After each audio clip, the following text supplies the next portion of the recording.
আসসালামু আলাইকুম। কেমন আছেন সবাই? রিমাস রেসিপি অ্যান্ড স্টোরিজ চ্যানেলে সবাইকে স্বাগতম। তো আজকে আমি নিয়ে আসলাম ডাঁটা শাক দিয়ে ছোট মাছ রান্না। তো প্রথমে আমি পেঁয়াজ মরিচ তেলে হালকা ভেজে সামান্য একটু জিরা বাটা দিয়ে দিলাম। তারপর হলুদের গুঁড়া, মরিচের গুঁড়া, লবণ সবকিছু পরিমাণ মতো, তারপর একটু ধনিয়া গুঁড়া দিয়ে দিলাম। দিয়ে খুব ভালোভাবে মশলাটা নেড়ে চেড়ে কষাবো। তারপর এখানে আগে থেকে কেটে ধুয়ে রাখা আলু দিয়ে দিলাম।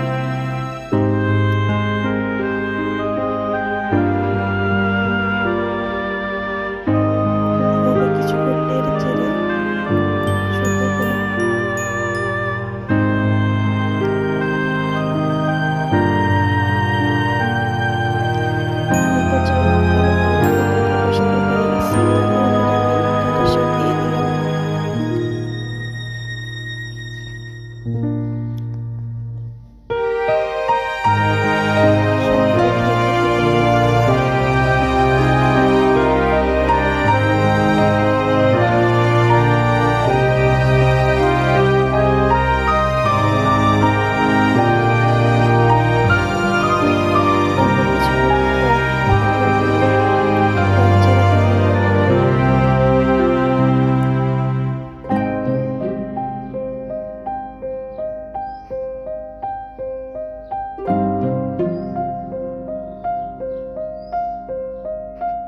তারপর এখানে পরিমাণ মতো পানি দিয়ে দিলাম।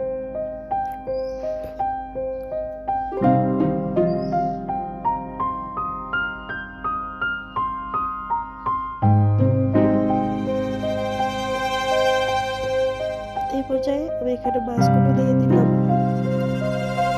তারপরে আপনারা চাইলে এটা হাতে মাখিয়েও রান্না করতে পারবেন, তবে এভাবে অনেক ভালো হয়।